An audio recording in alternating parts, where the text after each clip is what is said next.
ಇಡೀ ಧರ್ಮಸ್ಥಳ ಕೇಸ್ನಲ್ಲಿ ಸುಜಾತಾ ಭಟ್ ಅನ್ನುವಂಥವರು ಒಂದು ಪ್ರಮುಖ ಪಾತ್ರವನ್ನು ವಹಿಸ್ಕೊಂಡಿದ್ರು ಅವರ ಮಗಳ ವಿಚಾರದಲ್ಲಿ. ಅನನ್ಯ ಭಟ್ ಕಾಣೆ ಆಗಿ ಹೋಗ್ಬಿಟ್ಟಿದ್ದಾರೆ. ಅವಳನ್ನ ಸಿಗ್ತಾಳೆ ಇಲ್ಲೋ ನಂಗೆ ಗೊತ್ತಿಲ್ಲ, ಅವಳು ಇಲ್ಲ ಅನ್ನುವಂಥದ್ದು ನನಗೆ ಕನ್ಫರ್ಮ್ ಇದೆ. ಹಾಗಾಗಿ ಮೂಳೆಗಳನ್ನು ತಂದು ಕೊಡಿ ಅಂತ ಹೇಳಿ ಯಾರೂ ಕೂಡ ಈ ಪ್ರಯತ್ನವನ್ನು ಮಾಡಿರಲಿಲ್ಲ.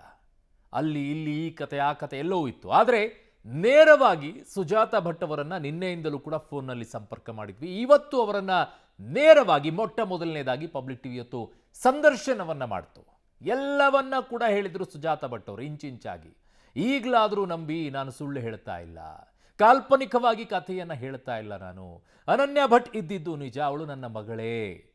ನಾನು ತೋರಿಸಿರುವಂಥ ಫೋಟೋದಲ್ಲಿರೋದು ಅನನ್ಯ ಭಟ್ಟೆ, ಅದು ಬೇರೆ ಯಾರದ್ದು ಅಲ್ಲ. ಒಂದೇ ಥರದಲ್ಲಿ 7 ಜನ ಇರ್ತಾರ್ರಿ, ನಾನೇನು ಮಾಡಲಿ? ಇದು ಸುಜಾತಾ ಭಟ್ ಅವರು ಇವತ್ತು ಪಬ್ಲಿಕ್ ಟಿವಿ ಜೊತೆಗೆ ಮಾತನಾಡಬೇಕಾದ್ರೆ ಎಲ್ಲ ವಿವರಗಳನ್ನು ಕೊಟ್ಟಿದ್ದಾರೆ.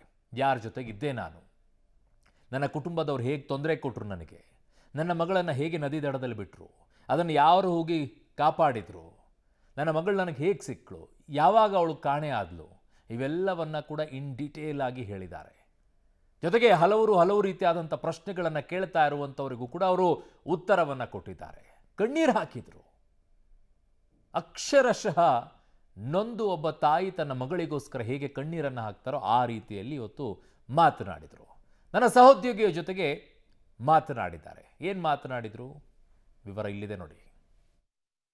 ಧರ್ಮಸ್ಥಳದ ಸುತ್ತಮುತ್ತ ನೂರಾರು ಹೆಣಗಳನ್ನು ಹೂಳಲಾಗಿದೆ ಅನ್ನೋ ಆರೋಪ ಪ್ರಕರಣ ಸಂಬಂಧ ಸರ್ಕಾರ SITಯನ್ನು ರಚನೆ ಮಾಡಿದೆ. ಅದಾದ ಬಳಿಕ ಒಂದಷ್ಟು ಪರ ವಿರೋಧ ಹೀಗೆ ಸಾಕಷ್ಟು ಚರ್ಚೆಗೆ ಈ ಒಂದು ವಿಚಾರ ಗ್ರಾಸವಾಗ್ತಿರೋದು. ಈ ನಡುವೆ ಸುಜಾತಾ ಭಟ್ ಎನ್ನುವ ಮಹಿಳೆ, ನನ್ನ ಮಗಳು ಅನನ್ಯ ಭಟ್ ಧರ್ಮಸ್ಥಳದಲ್ಲಿ ಕಾಣೆಯಾಗಿದ್ದರು ಅನ್ನೋ ಮಟ್ಟಿಗೆ SITಗೆ ದೂರನ್ನು ಸಹ ಕೊಟ್ಟಿದ್ದರು. ಆ ಬಳಿಕ ಒಂದಷ್ಟು ಇವರ ಮಗಳೇ ಇಲ್ಲ, ಮತ್ತು ಈ ಮಗಳು ಓದ್ತಾನೆ ಇರಲಿಲ್ಲ, ಅವರು CBIನಲ್ಲಿ ಕೆಲಸ ಮಾಡ್ತಿರ್ಲಿಲ್ಲ, ಹೀಗೆ ಸಾಕಷ್ಟು ವಿರೋಧವಾಗಿ ಕೂಡ ಒಂದಷ್ಟು ಮಾತುಗಳು ಕೇಳಿಬರ್ತು. ಈ ಬಗ್ಗೆ ಮಾತಾಡಲಿಕ್ಕೆ ಪಬ್ಲಿಕ್ ಟಿವಿಗೆ ಎಕ್ಸ್ಕ್ಲೂಸಿವ್ ಆಗಿ ಸುಜಾತಾ ಭಟ್ ಅವ್ರು ನಮ್ಮ ಜೊತೆ ಇದ್ದಾರೆ. ಅವ್ರನ್ನ ಮಾತನಾಡಿಸ್ತಾ ಹೋಗೋಣ. ಮೇಡಮ್ ನಮಸ್ತೆ. ತಾವು ಯಾವ ರೀತಿಯಾದಂತಹ ದೂರನ್ನು ಕೊಟ್ಟಿದ್ರಿ? ತಮ್ಮ ಮಗಳು ಕಾಣೆಯಾಗಿದ್ದಾರೆ ಅಂತೇಳಿ SITಗೆ ಅಪ್ರೋಚ್ ಮಾಡಿದ್ದ ಹೇಗೆ ಅಂತೇಳಿ ಮೊದಲಿಗೆ ದೂರನ್ನು ಸಂಕ್ಷಿಪ್ತವಾಗಿ ಹೇಳೋದಾದರೆ. ನಾನು SITಗೆ ಅಪ್ರೋಚ್ ಮಾಡಿದ್ದು ನನ್ನ ಮಗಳ ಅಸ್ಥಿ ಸಿಕ್ಕಿದರೆ DNA ಮ್ಯಾಚ್ ಮಾಡಿ ಕೊಡಿಸಿ ಅನ್ನುವಂಥದ್ದನ್ನು ಮಾತ್ರ ಅಪ್ರೋಚ್ ಮಾಡಿದ್ದೀನಿ. ಧರ್ಮಸ್ಥಳದಲ್ಲಿ ಕಾಣೆಯಾಗಿದ್ಲು, ಹಾಗಾಗಿ ಏನಾದರೂ ನನ್ನ ಮಗಳು ಅಸ್ಥಿ ಸಿಕ್ಕಿದರೆ ಸತ್ತು ಹೋಗಿರಬಹುದು, ಅಲ್ಲೇ ಸತ್ತು ಹೋಗಿದ್ರೆ ನನ್ನ ಮಗಳ ಅಸ್ಥಿ ಸಿಕ್ಕಿದರೆ DNA ಮ್ಯಾಚ್ ಮಾಡಿ ಕೊಡಿ ಅಂತ ಹೇಳಿ ನಾನು ಅಪ್ರೋಚ್ ಮಾಡಿದ್ದೀನಿ. ಅದಷ್ಟು ಬಿಟ್ಟು ಯಾರನ್ನು ನಾನು ಇನ್ವೆಸ್ಟಿಗೇಟ್ ಮಾಡು ಇನ್ನೊಂದು ಮಾಡು ಅಂತ ನಾನು ಯಾರಿಗೂ ಹೇಳಲಿಲ್ಲ. ಇಲ್ಲಿ ಅನನ್ಯ ಭಟ್ ಇದ್ದಿದ್ದು ಸತ್ಯ, ಆದರೆ ಅವಳು ಬೆಳೆಸಿದ್ದು ಬೇರೆಯವರ ಒಂದು ಮನೆಯಲ್ಲಿ, ಬೇರೆ ಒಬ್ಬರು ತಂದೆ ತಾಯಿ ಗಂಡ ಹೆಂಡತಿಯ ಅಡಿಯಲ್ಲಿ ಅವಳನ್ನು ನಾನು ಬೆಳೆಸಿದ್ದೀನಿ. ನನ್ನ ಫ್ಯಾಮಿಲಿಗೆ ನನ್ನ ಮಗಳಿದ್ದಾಳೆ ಅನ್ನುವಂಥದ್ದು ನಾನು ಯಾರಿಗೂ ಹೇಳಲಿಲ್ಲ. ಅದನ್ನು ಹೇಳೋಕ್ಕೋದ್ರೆ ತುಂಬ ಇದೆ, ನನಗೀಗ ಅಷ್ಟು ಹೇಳುವಷ್ಟು ನನಗೆ ತಾಳ್ಮೆನೂ ಇಲ್ಲ. ನನ್ನ ಮಗಳು ಇದ್ದಿದ್ದು ಸತ್ಯ ಅನನ್ಯ ಭಟ್. ಆಮೇಲೆ ಫೋಟೋ ಹೋಲಿಕೆ ಅಂತ ಹೇಳ್ತಾ ಇದ್ದಾರೆ, ಅವ್ರು ಯಾರು ಅಂತ ನನಗೆ ಗೊತ್ತಿಲ್ಲ, ಅವರಿಗೂ ನನಗೂ ಸಂಬಂಧ ಇಲ್ಲ. ಯಾವ ವರ್ಷ ತಮ್ಮ ಮಗಳು ಧರ್ಮಸ್ಥಳದಲ್ಲಿ ಕಾಣೆಯಾಗಿದ್ದು? 2003 ಆ ಸಂದರ್ಭದಲ್ಲಿ ಎಲ್ಲಾದರೂ ನನ್ನ ಮಗಳು ಕಾಣಿಸ್ತಿಲ್ಲ ಅಂತೇಳಿ ಒಂದು ಸಣ್ಣದೊಂದು ಮಿಸ್ಸಿಂಗ್ ಕಂಪ್ಲೇಂಟು ಈ ಥರ? ಬೆಳ್ತಂಗಡಿ ಸ್ಟೇಷನ್ಗೆ ಹೋಗಿ ಮಿಸ್ಸಿಂಗ್ ಅಂತ ಕೊಡೋಕ್ಕೆ ಅಂತ ಹೋಗಿದ್ದೆ. ಆ ಸ್ಟೇಷನಲ್ಲಿ ಕಂಪ್ಲೇಂಟನ್ನು ತಗೊಂಡಿಲ್ಲ, ಅವರು ಹೆದರಿಸಿ ನನ್ನನ್ನು ಕಳಿಸಿದ್ರು ವಾಪಸ್. ಆಮೇಲೆ ನಾನು ಧರ್ಮಸ್ಥಳಕ್ಕೆ ಬಂದು ದೊಡ್ಡ ವ್ಯಕ್ತಿಗಳಿರ್ತಾರೆ, ಅವ್ರ ಹತ್ರ ಒಂದು ಮಾತು ಹೇಳಿದೆ. ಆವಾಗ ಅವರು ನಮಗೆ ತುಂಬ ಜನ ಬರ್ತಾರೆ, ಯಾರು ಬರ್ತಾರೆ ಯಾರು ಹೋಗ್ತಾರೆ ಅಂತ ಗೊತ್ತಿಲ್ಲ ನಮಗೆ, ನಿನ್ನ ಮಗಳನ್ನ ಅಲ್ಲಿ ಎಲ್ಲಾದರೂ ಇದ್ದರೆ ಹುಡುಕಿಕೋ ಅಮ್ಮ ಅಂತ ಹೇಳಿ ಕಳಿಸಿದರು. ಇದಿಷ್ಟು ಸತ್ಯ. ತಾವು ಅವಾಗ ಒಂದಷ್ಟು ಮಗಳು ಕಾಣೆಯಾಗಿದ್ದಾಳೆ, ಸಹಜವಾಗಿ ದುಃಖ, ಒಂದಷ್ಟು ಒತ್ತಡವನ್ನು ಹೇರ್ಬೋದಿತ್ತು, ಯಾಕೆ ನನ್ನ ಮಗಳು ಕಾಣೆಯಾದ್ಲು ಅಂತೇಳಿ IR ಆಫೀಸರ್ಸು. ಆವಾಗ ನನಗೆ ನಾನು ಕೇಳಿದ ತಕ್ಷಣ ಒಂದು 3 ಜನ ವ್ಯಕ್ತಿಗಳು ಬಂದರು. ನಿಮ್ಮ ಮಗಳು ಇಲ್ಲಿ ನೋಡಿದ್ದೀನಿ, ಬನ್ನಿ ಕರ್ಕೊಂಡು ಹೋಗ್ತೀನಿ ಅಂತ ಹೇಳಿದರು. ಅವರು ಕರ್ಕೊಂಡು ಹೋದರು, ಕಣ್ಣಿಗೆ ಬಟ್ಟೆ ಕಟ್ಟಿದ್ರು. ಇದು ಕಾಲ್ಪನಿಕ ಅಲ್ಲ, ರಿಯಲ್ ಫ್ಯಾಕ್ಟು. ಬಟ್ಟೆ ಕಟ್ಟಿದ್ರು, ಒಂದು ಕಡೆ ಕರ್ಕೊಂಡು ಹೋಗಿ ರಾತ್ರಿ ಎಲ್ಲ ಕೂಡ ಹಾಕಿದ್ರು. ಅಲ್ಲಿಂದ ನಾನು ಬೆಳಿಗ್ಗೆ 5 ಗಂಟೆಗೆ ನನ್ನನ್ನು ಮನೆಯಿಂದ ಆ ರೂಮಿನಿಂದ ಹೊರಗಡೆ ಕರ್ಕೊಂಡು ಬಂದು, ಬಟ್ಟೆ ಎಲ್ಲ ಚಿಂದಿಯಾಗಿದೆ ನನ್ನ ಬಟ್ಟೆ ಎಲ್ಲ, ಆಯಿತಾ. ಆಮೇಲೆ ಕೈಗೆ ಕಟ್ಟಿ ಹಾಕಿದ್ರು, ಗಾಯಗಳಿದ್ದಾವೆ, ಕೈಗೆ ಕಟ್ಟಿ ಹಾಕಿದ್ರು. ಆಮೇಲೆ ಕಾಲಿಗೂ ಎಲ್ಲ ಇಲ್ಲೆಲ್ಲ ದಾರಗಳನ್ನು ಕಟ್ಟಿ ಹಾಕಿದ್ದೆಲ್ಲ ಗಾಯಗಳಿದ್ದಾವೆ, ಆಯಿತಾ. ರಕ್ತ ಎಲ್ಲ ಬರ್ತಾ ಇತ್ತು. ಆಮೇಲೆ ಒಂದು ಕಡೆ ತಂದು ನಾನು ಕೇಳಿದೆ, ನನ್ನ ಮಗಳನ್ನು ನೀವು ತೋರಿಸ್ತೀನಿ ಅಂದ್ರಲ್ವಾ, ಯಾಕೆ ತೋರಿಸಿಲ್ಲ ಹೇಳಿ ಅಂತ ಕೇಳಿದರೆ, ನೀವು ಮರ್ಯಾದೆಯಿಂದ ಇಲ್ಲಿಂದ ಹೋಗಬೇಕು, ಇನ್ನೇನು ನೀವು ಮಾತಾಡಬಾರ್ದು ಅಂದರು. ಇಲ್ಲ, ನೀವು ಹೇಳಿದ್ರಲ್ವ ನನ್ನ ಮಗಳನ್ನು ತೋರಿಸಿ ಅಂತ ನಾನು ಕೇಳ್ತಾ ಇದ್ದೀನಿ, ದಯವಿಟ್ಟು ಇದ್ದರೆ ತೋರಿಸಿ, ಕರ್ಕೊಂಡು ಬಂದು ಕೊಡಿ ನನಗೆ, ನಾನು ಏನೂ ಇಲ್ಲದೆ ನಾನು ಹೋಗ್ತೀನಿ ಅಂತ ಹೇಳಿದೆ. ಅವ್ರೇನೂ ಇದು ಮಾಡಿಲ್ಲ, ನೀನು ಇಲ್ಲಿಂದ ಸೀದಾ ಹೋಗಬೇಕು ಅಂತ ಹೇಳಿದರು. ಇನ್ನೊಬ್ಬ ಹಿಂದುಗಡೆಯಿಂದ ಬಂದು ಹೊಡೆದ ನನ್ನ ತಲೆಗೆ. ಆವಾಗ ಇಲ್ಲಿ ಏಟಾಗಿದೆ, 8 ಸ್ಟಿಚ್ ಹಾಕಿದ್ದಾರೆ. ಇದು ಸತ್ಯ, ಇದು ಸತ್ಯ. ಆಮೇಲೆ ಏನಾಗಿದೆ ಅಂತ ನನಗೆ ಗೊತ್ತಿಲ್ಲ. ಅಲ್ಲಿಂದ ನಾನು ಪ್ರಜ್ಞಾಹೀನ ಸ್ಥಿತಿಯಲ್ಲಿದ್ದೆ ಅನ್ನುವಂಥದ್ದು ನನಗೆ ಗೊತ್ತಿಲ್ಲ. ಅಲ್ಲಿಂದ ಯಾರು ಕರ್ಕೊಂಡು ಹೋಗಿ ಎಲ್ಲಿ ಆಸ್ಪತ್ರೆಗೆ ಕರ್ಕೊಂಡು ಹೋದರು ಅದೆಲ್ಲ ನನಗೆ ಏನೂ ಗೊತ್ತಿಲ್ಲ. ಆ ಅನಾಮಿಕ ವ್ಯಕ್ತಿಗೆ ನಾನು ಎಷ್ಟಂದರೂ ಕೃತಜ್ಞತೆಯನ್ನು ಹೇಳಬೇಕು, ನಾನು ಇವತ್ತು ಬದುಕಿದ್ದೀನಿ ಅಂದರೆ. ಮೇಡಮ್, ಈಗ ತಾವು CBI ಕಲ್ಕತ್ತಾ CBIಯಲ್ಲಿ ಸ್ಟೆನೋಗ್ರಾಫರ್ ಆಗಿದ್ರಿ. ಅಲ್ಲ, ನಾನೊಂದು ಕ್ವಶನ್ ಕೇಳ್ಬಿಡ್ತೀನಿ. ಸ್ಟೆನೋಗ್ರಾಫಿಕ್ ಕೆಲಸ ಮಾಡ್ತಿದ್ರಿ ಅನ್ನೋದು ಸುಳ್ಳು ಅನ್ನೋ ಆರೋಪ, ಅದ್ರ ಜೊತೆಗೆ ತಮ್ಮ ಮಗಳನ್ನು ಮೆಡಿಕಲ್ ಕಾಲೇಜ್ಗೆ ಅಡ್ಮಿಷನ್ ಮಾಡಿಸಿರೋದಕ್ಕೆ ಅದು ಪ್ರೂಫ್ ಇಲ್ಲ ಅನ್ನೋ ಒಂದಷ್ಟು ಆರೋಪಗಳು, ಟೀಕೆಗಳು ಕೇಳಬಾರ್ದು. ಆಯಿತು, ಅದನ್ನು ಹೇಳಿ. ನಾನು ಗುತ್ತಿಗೆ ಆಧಾರದ ಮೇಲೆ ನಾನು ಕೆಲಸ ಮಾಡ್ತಾ ಇದ್ದೆ, ಹೊರಗುತ್ತಿಗೆ ಆಧಾರದ ಮೇಲೆ ನಾನು ಕೆಲಸ ಮಾಡ್ತಾ ಇದ್ದವಳು. ಯಾವ ಆಫೀಸಲ್ಲಿ ಯಾರಾದರೂ 1 ದಿನ ಮಾಡಿರ್ಬೋದು, ಇನ್ನೊಂದು ಆಫೀಸಲ್ಲಿ 2 ದಿನ ಮಾಡಿರ್ತೀನಿ. ನಾನು ಸ್ಟೆನೋಗ್ರಾಫರು, ಶಾರ್ಟ್ ಆ್ಯಂಡಲ್ಲಿ ಕನ್ನಡ ಮತ್ತು ಇಂಗ್ಲೀಷು 2 ಮಾಡಿದ್ದೀನಿ. ಅದು ನಾನೇ ಸ್ವತಃ ಓದಿ ನಾನು ಮಾಡಿಕೊಂಡಿರೋದು. ನನ್ನ ಫ್ಯಾಮಿಲಿಯವರು ಯಾರೂ ನನ್ನನ್ನು ಓದಿಸಲಿಲ್ಲ. ನನ್ನನ್ನು ತುಂಬ ಟಾರ್ಚರ್ ಕೊಟ್ಟಿದ್ದಾರೆ ನನ್ನ ಫ್ಯಾಮಿಲಿಯಲ್ಲಿ. ನಾನು ಒಂದು ವಯಸ್ಸಿನಿಂದ, ನನ್ನ ಮಗಳು ಇದಾದ ಮೇಲೆ ನಾನು ಒಂದು ವಯಸ್ಸಿನಿಂದ, ನನ್ನ 3ನೇ ಅಕ್ಕನ ಮದುವೆ ಆದ ತಕ್ಷಣ ನಾನು ಮನೆಯಿಂದ ಹೊರಗಡೆ ಬಂದಿದ್ದೀನಿ. ಈಗ ಮಗಳು ದಾಖಲಾತಿ ಇರಲಿಲ್ಲ ಅನ್ನೋ ಮಾತುಗಳು.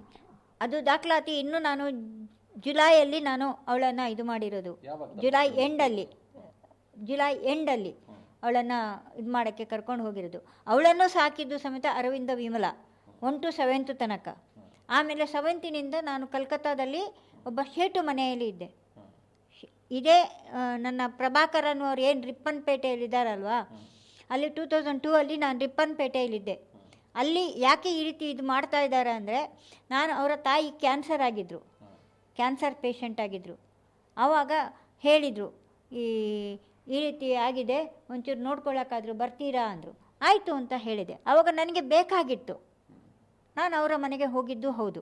ಅಲ್ಲಿ ನಾಯಿಗಳನ್ನು, ಅವರು ಒಂದು ನಾಯಿ ಮರಿ ಹಾಕಿತ್ತು, ಆ ನಾಯಿ ಮರಿಗಳನ್ನು ನಾನು ಸಾಕಿದ್ದು ಹೌದು. 2002 ಸಾಕಿದ್ದೀನಿ, 2003 ನಾನು ಸಾಕಿದ್ದೀನಿ. ಯಾವ ಪತ್ರಿಕೆಯಲ್ಲಿ ಏನು ಬಂದಿದೆ ಅದು ಸತ್ಯ. ಆದರೆ ಅವರು ದಂಪತಿ ಅಂತ ಹಾಕಿದಾರಲ್ಲ, ಅದು ಅಲ್ಲಿಯ ಜನಕ್ಕೆ ನಾವು ಏನು ಮಾಡಬೇಕಾಗಿತ್ತು ಅಂದರೆ, ಅಲ್ಲಿಯ ಜನ ನಾಳೆ 100 ಮಾತುಗಳನ್ನು ಆಡ್ತಾರೆ ಅಂತ ದಂಪತಿ ಅಂತ ಹಾಕಿ ಬಿಟ್ಟಿದ್ದಾರೆ. ಇದು ಸತ್ಯ. ಅವರು ನನಗೆ ಗಂಡ ಅಲ್ಲ. ಪ್ರಭಾಕರ್ ಯಾರಿದ್ದಾರೆ ಅವರು ನನಗೆ ಗಂಡ ಅಲ್ಲ.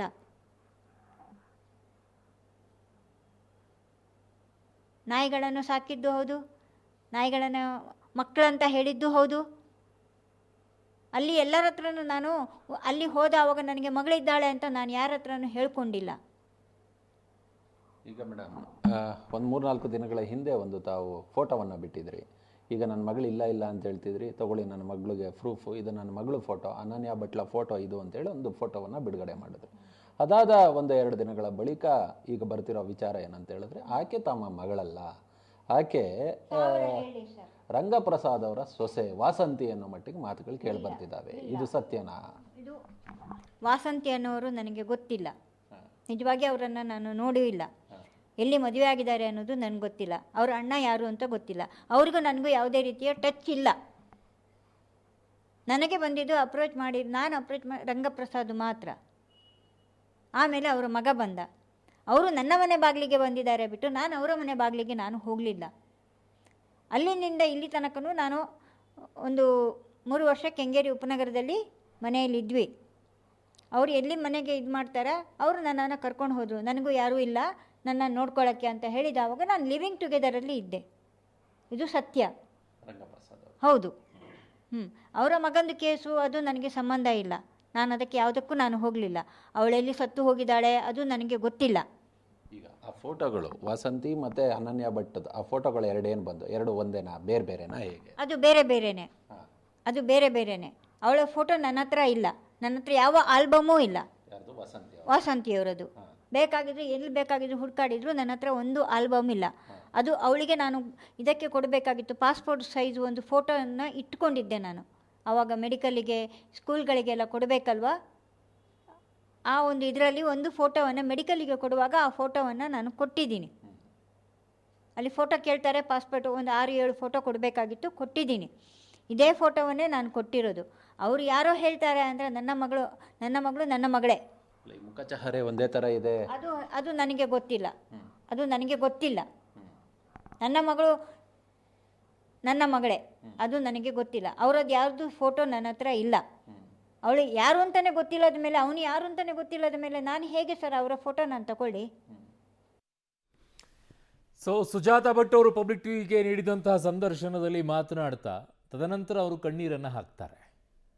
ಆ ಮಗಳ ವಿಚಾರದಲ್ಲಿ ಬಂದಾಗ ತುಂಬ ಭಾವುಕರಾಗಿ ಮಾತನಾಡ್ತಾರೆ. ಯಾವ ತಾಯಿ ಆದರೂ ತನ್ನ ಮಗಳನ್ನು ಇಲ್ಲದೆ ಇರುವಂಥ ಮಗಳಿದ್ದಾಳೆ ಅಂತೇಳಿ ಹೇಳೋಕ್ಕಾಗತ್ತೇನ್ರಿ ಅಂತ ಹೇಳಿ. ಸೊ ದೂರು ಕೊಡೋಕೆ ನಾನು ಮುಂದಾದೆ, ನನ್ನ ದೂರು ಸ್ವೀಕರಿಸಲಿಲ್ಲ, ಎಲ್ಲವನ್ನು ವಿವರವಾಗಿ ಹೇಳ್ಕೊಂಡು ಬರ್ತಾರೆ, ನಾನು ಎಲ್ಲಿದ್ದೆ ಏನು ಅಂತ ಹೇಳಿ.